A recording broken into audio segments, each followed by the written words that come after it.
dito sa Quirino Grandstand, masasabi naming masaya, energetic lahat ng mga nagpunta dito at enthusiastic dito sa mangyayaring OGP Fun Run. SWNE supports this open government partnership because this will bring new platforms for more collaboration and engagement within among government agencies as well as global partners and with the public as well.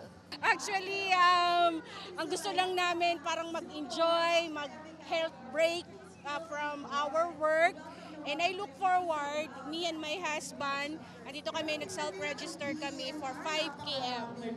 Fun Run is a very good activity that promotes transparency and collaboration among agencies, different agencies in the country, as well as establishing collaborative relationship among countries. Itong event na ito to promote transparency, mahalaga po kasi this promote awareness also kung ano po yung mga mahahalagang mga gawain, mga mahahalagang budgetary, any concern sa budgetary dapat nalalaman din. So this is one way of promoting such activity. DILG naman is one government agency that is a strong advocate of transparency and public accountability because that is important as a public official since it is enshrined in our constitution that public office is a public trust. Tinakbo ko po ay 5 kilometers lang. Relatively maikli siya sa 10 km. Pero as someone na hindi gaano tumatakbo, it was super nakakapagod.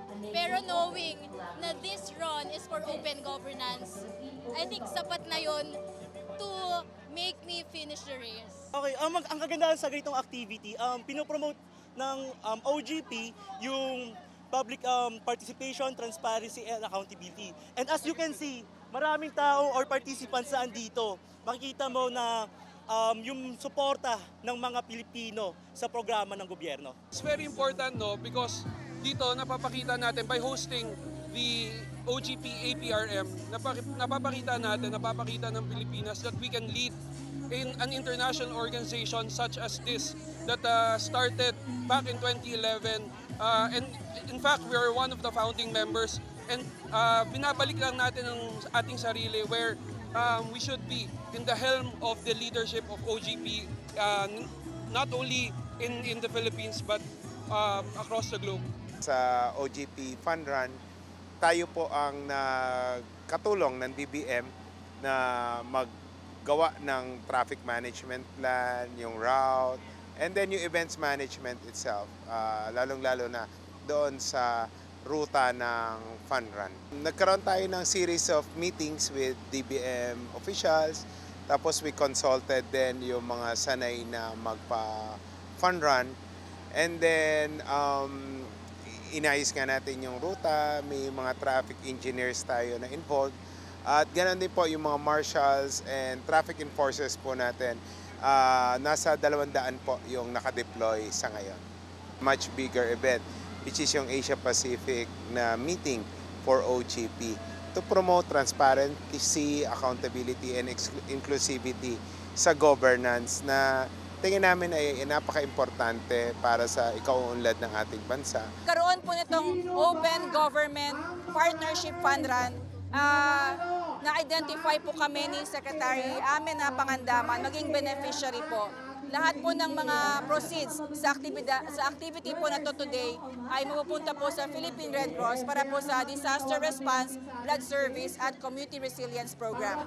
Ang layon po nito ay para ma-promote po yung accountability, transparency at participatory governance. Very successful. We are very happy with the turnout. We have almost 4,000 registrants who participated in our 3K, 5K and 10K run. So we're happy.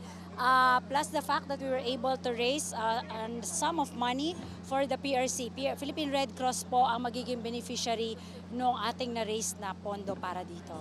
We make sure that this event will be the most dynamic and